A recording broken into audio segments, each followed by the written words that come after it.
Well, yeah, we made it to another Viva Fresh. Although, this time it feels a little different. I'm scratching my head. I just can't put my finger on it. Can you think what it might be that's different this Well, look time? around. I Well, mean, what do you I'm want? looking around and I'm trying to figure out what the hell is going on. You I need don't know. my glasses or no? I mean, we're not in the lobby between like The the toilet. men's room Remember, and we, the. we we were so close to the Well, I mean, I'm toilet trying to last. keep it clean. Women's room, men's room, ladies' room, men's room. Yeah, that's where we're at last year. So, no, we're smack dab in the middle of the expo floor. So, awesome. Yeah, for sure. Awesome. And Viva Fresh is close to you and I. It's in a special place in our heart. Sure. Being from the very front of this thing, they've been so good to us. The show, the Fresh Cred, it's been a great partnership, and again, it's been good to be part of it. We're beyond thrilled to be here, be able Yep. to attend, be able to do this from the show floor, and be part of it. So it's been great. Yeah, and for those of you listening, you're going to hear from sponsors, guests, individuals today, which without we couldn't be here. We definitely want to thank them. Colimex, B&M Avocados, IFCO, Full Tilt Marketing, Santis Produce, Sunfed, Splendid, and Produce Careers. Well, thank you, Viva Fresh. Thank you, all of our sponsors. And thank you, Ed. And thank you, Craig. And thank you, Ed, for being such a good friend. You're so thankful. And enjoy the show.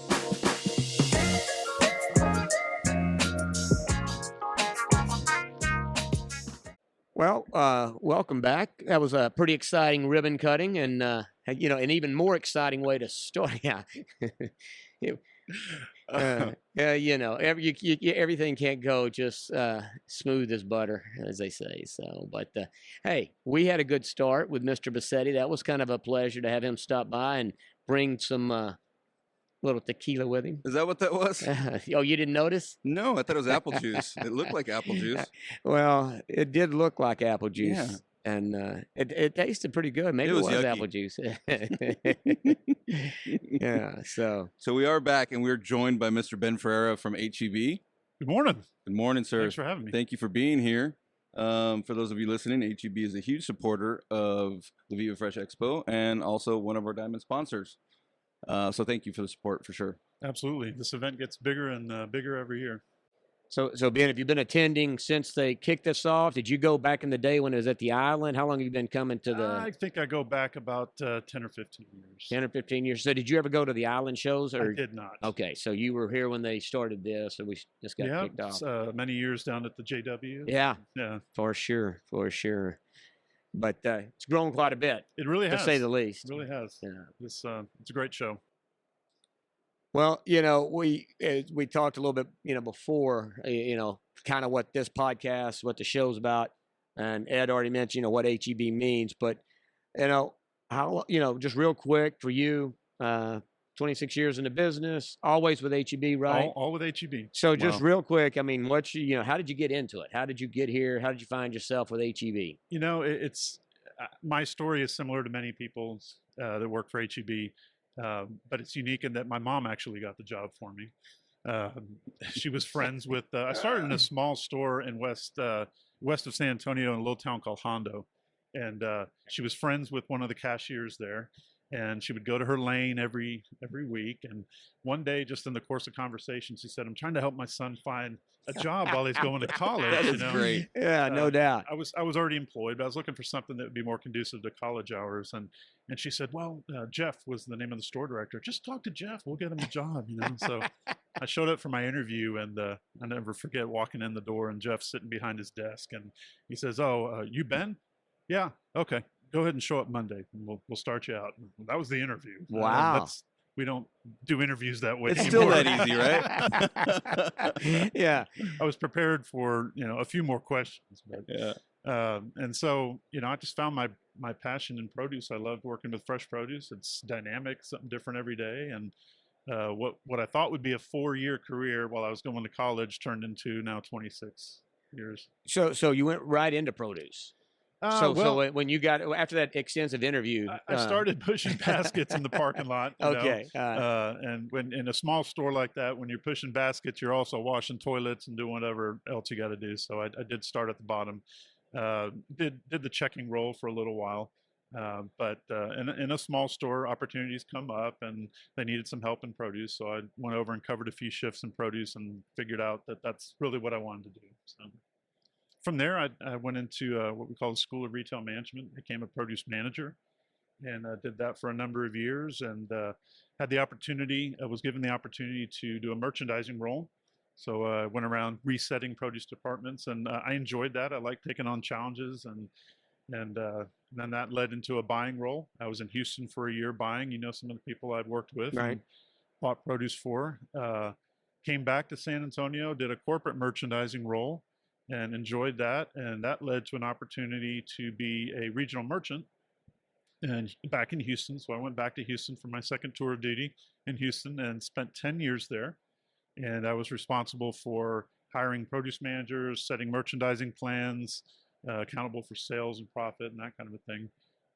And at that time, had an opportunity to really grow my skills as a people leader. I think what I took from that role really was the joy and passion in investing into other people's careers. Along the way at H.E.B, a lot of people have invested in my career, and every time we're at senior leadership meetings, I seek those people out so I can go put my arm around them and hug them and thank them for everything they did. And then as a regional merchant, it was my opportunity to do that for other people. And to this day, I really enjoy seeing people get promoted and move to a higher level store, and it's really exciting. Wow. And now I'm BDM, so I'm back on the procurement side, and I buy bananas, tomatoes, potatoes, and nuts. I have a great team working with me. We really have a fantastic team of young, energetic folks in produce procurement. I think we've got the best team we've ever had. It's a world-class team, and really excited about the next couple of years.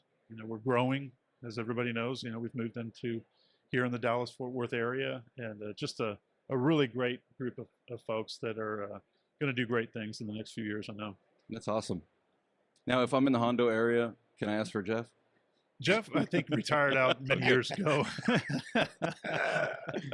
But Ed, if you need a job, we can talk. All right. I will ask you a few more questions, though. Yeah. That toilet cleaning job is still available there, so you'd be perfect for that. I think the job descriptions now have like numerals after them. Yeah, probably. There's probably no job description back then. Yeah. That's funny. Well, look, produce, big part of your career life for sure.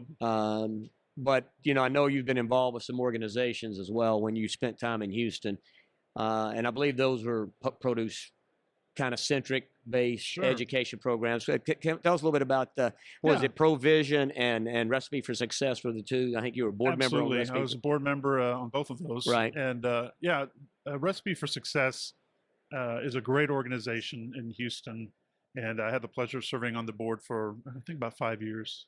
I was there, and great organization. When you think about childhood obesity, the epidemic that's in our country now, it really goes back to folks not understanding nutrition and understanding what they're putting in their bodies. And I think it's important that it starts at the grade school level, and so what Recipe Success did really resonated with me, and I was excited to be a part of it. It's basically a curriculum at its core. It's a curriculum that first, second, third graders get to take a health class basically and learn about fresh fruits and vegetables.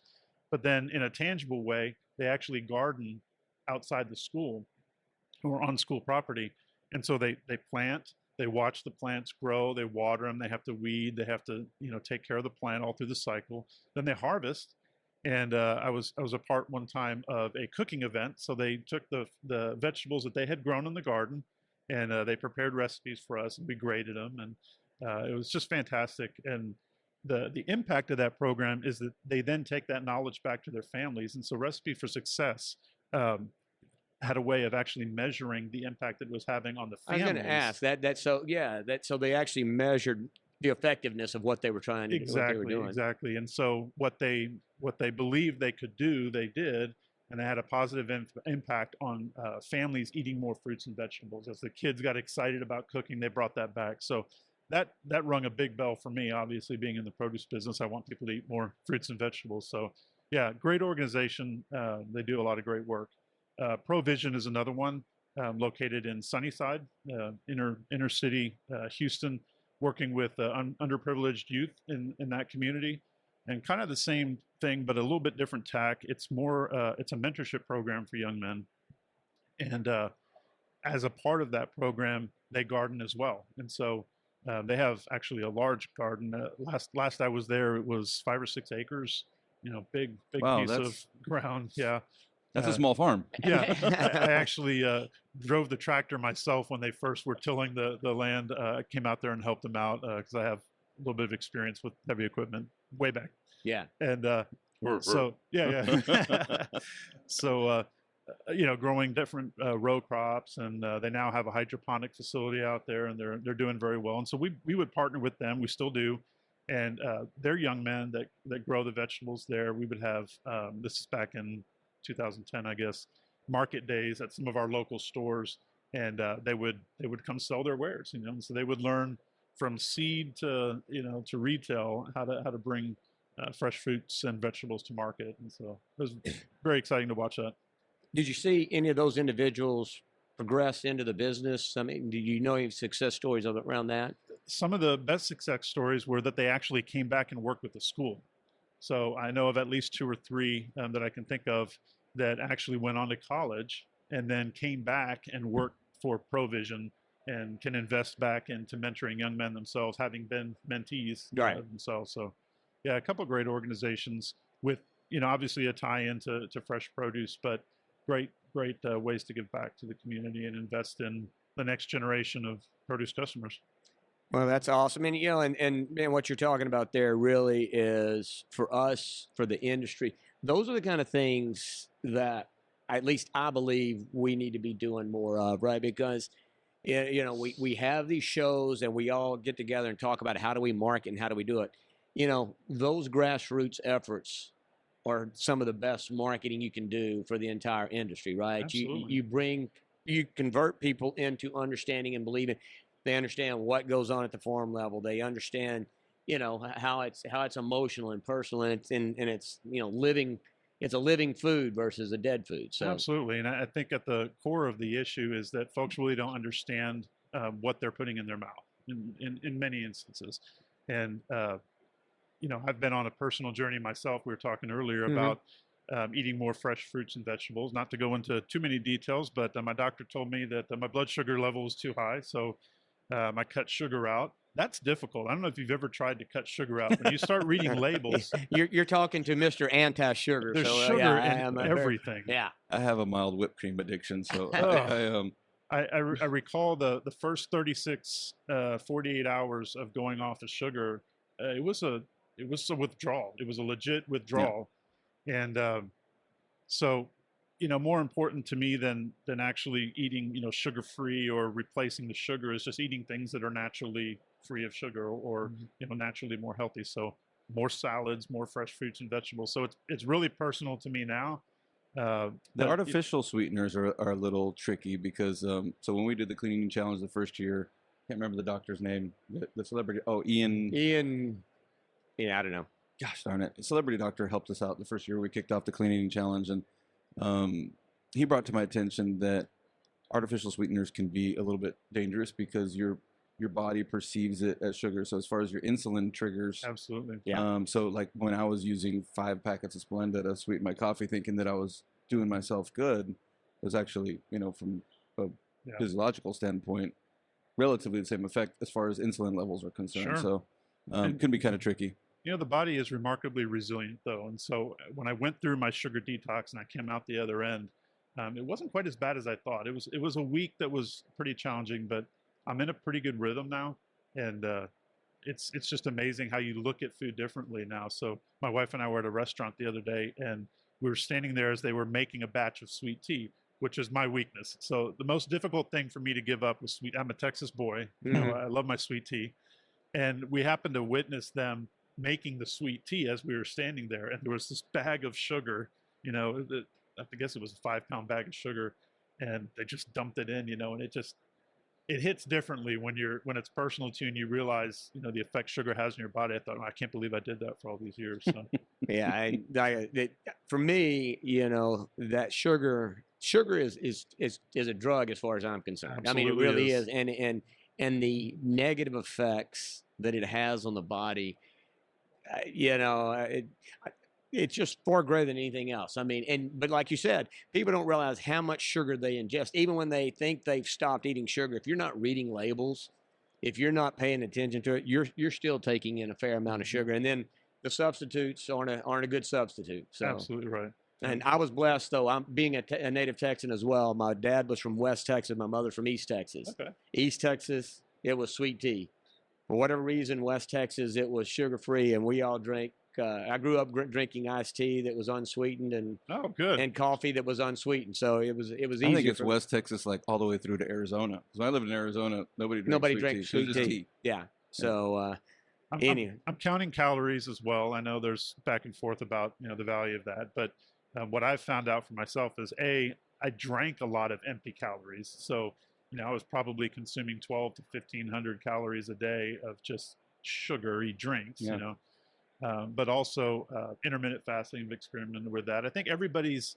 we're big believers of that. Yep. So. Yeah, I guess everybody's body is a little bit different, but for me, and I'm not a spring chicken anymore. I'm staring at the business end of 50, so I can't control my caloric intake by eating 3 meals a day. I just can't. So I typically eat 2. Mm-hmm. I'm on the same train 5 days a week, and then on the weekends, depending on what the family wants to do, I'm more flexible. Yeah. But 5 days a week, intermittent fasting. Getting some moderate exercise. I never thought I could do it. I mean, I never ever, and I mean, he's probably listening over here. TJ Flowers from Lone Star Citrus told me for 5 years. You probably told me too, but I got to give him credit because he's like, he only eats once a day during the week. Yeah, that's the same. I'm on the same program. I can't do that. So, but yeah, 2:00 is my first meal of the day. But like you, not that you don't. I mean, you can make time to count calories, but I don't want to. Yep. I'd rather just eat 2 meals. Yep. And then if it's heavy in protein, I'm really not hungry for dinner. So maybe I guess if I watched what I ate, maybe I could do the once a day. Once in a while, I'll go 23, almost 24 hours, but that's rare. I take what I would call a flexitarian approach. I'm not vegetarian. I do eat meat. I try to limit my red meat, lots of chicken, but I do eat several meals a week that are free of meat, and I like flexitarian. That's the first time you've coined a phrase that I've yet to hear. Flexitarian's a new one for me, so I like it. I don't think I actually coined it, but I'll take credit for it in this segment. But what it does for me is it helps me eat a better balance of vegetables. Most people's diets are deficient in fresh fruits and vegetables, so by eating the flexitarian approach, I get more fresh fruits and vegetables.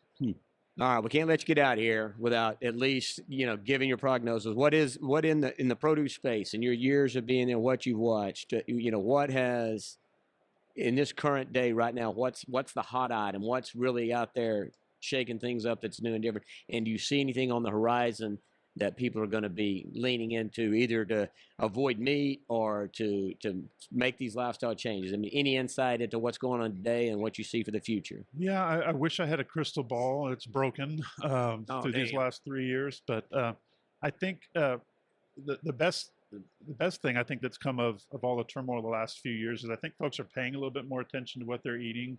I think they're looking for functionality in their food and their drinks a little bit more than they have in the past. So we see people hit the big buzzwords, the keto and vegetarian, vegan, all of that is obviously still trending.